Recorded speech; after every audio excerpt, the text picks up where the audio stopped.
We have today Lee Rainey with a few thoughts on his career path. Good morning. Hi, Steve. My career path has been one that mostly I backed into rather than purposefully set out a course for myself. In college, I studied political science, and when I looked around me and saw that many of the other students wanted to have lives in politics, either as elected officials or public administration officials, that didn't seem like a career I wanted. So I decided that journalism would be the next best thing or the most appropriate thing for that education. So I became a journalist and eventually became an editor.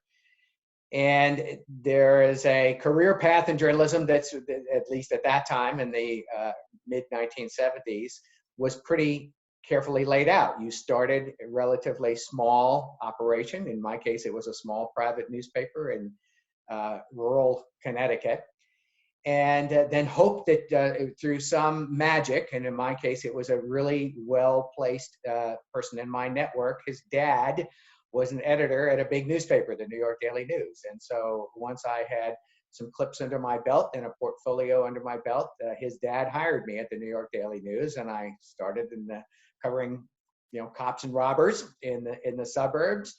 But then eventually got to get to the big time in Manhattan, and it was a period of big public uproar.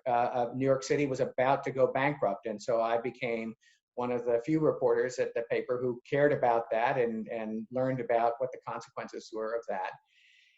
And that sort of locked me into covering politics and public policy, and that then made me eligible to cover state politics and eventually cover national politics, and I got assigned to the Washington Bureau.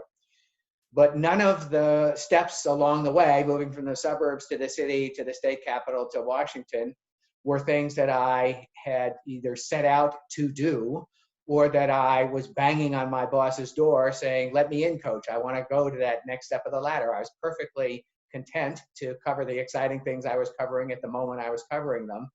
But I expressed interest in other things, and that's what got me into the next steps of my life. I had a crisis of conscience late in my journalism career. I'd become an editor at a news magazine, and I just got tired of it. We had sort of a crazy boss, which is also something that everybody's got to contend with probably at one point in their life. And it was just an unhappy place for me. And I had learned over the course of my career to pay attention to your body, pay attention to what you're feeling, pay attention to things that set you off and make you mad, pay attention to things that make you feel thwarted. And I felt thwarted in that job. And I began to test the waters for other things. And I was flailing around looking at a variety of jobs. And then out of the blue came an opportunity to run a research entity with foundation funding. So I moved into that job, which was kind of like journalism. You get to ask interesting questions and you get to write up the answers that people tell you. So it wasn't a huge change in the trajectory of my professional life.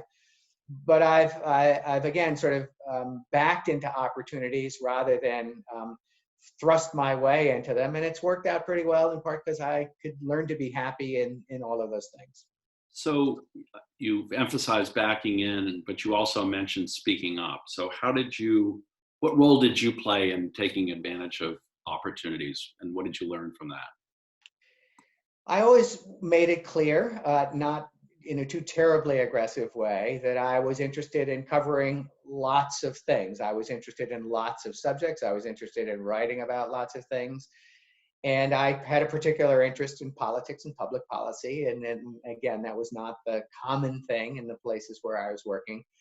So it was just sort of put me in, coach, when there were stories to do on these things, and when nobody else is raising their hand, I sort of made sure that they knew I was interested in that. The other thing was to sort of figure out that where my happiness lay in those things, so that I could feel comfortable in them and I could do them relatively competently. And so it was also sort of building up a skill set. And certainly building up a writing capacity that showed that I was ready for the next level of things. And so I've always encouraged people who I hired and in many cases for starter jobs are usually never really fun. They're made up of grunt work. They're made up of assignments that people don't want to take on and they want to off-source to somebody else. But being good at those things means that you are likely to convince your bosses that you will be good at the other things that you are asked to do. And that's Right. great Right. opportunities. So did you feel as you were going through this that the decisions you made were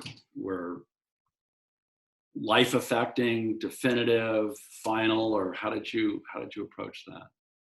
I always had a sense that there were escape hatches, so that if there were things that weren't too terribly interesting or too terribly pleasant, there were certainly, you know, when you're in the news business, there are lots of things that you can cover and lots of things you can write about. And in the research business, there are lots of things you can explore. So if things didn't feel good, and again, the starting place for lots of this is actually my body rather than my mind. If my body's not feeling so hot about it, it's my mind has deposited things in interesting places and wanting to send me signals that you should get out of here, or so you should find a way to make your happiness here rather than just being unhappy in it. And so I have always thought that sort of doing well at whatever I was doing and being enthusiastic about it was a signpost to move on. But there were ways in which I was unhappy in journalism, and so I sort of set myself up to move into the research world. But I also, when I got unhappy with journalism, when I was at the New York Daily News, I made a very unpleasant move that I thought was going to work out great for me. I went into politics, thought that was going to be a fabulous career change. I mean, it was going to be way different from before, and it just wasn't for me. And I beat a hasty retreat as soon as I could. That's wonderful. Lee Rainey, thank you very much. You'll find him in our mentor database. Thanks, Steve.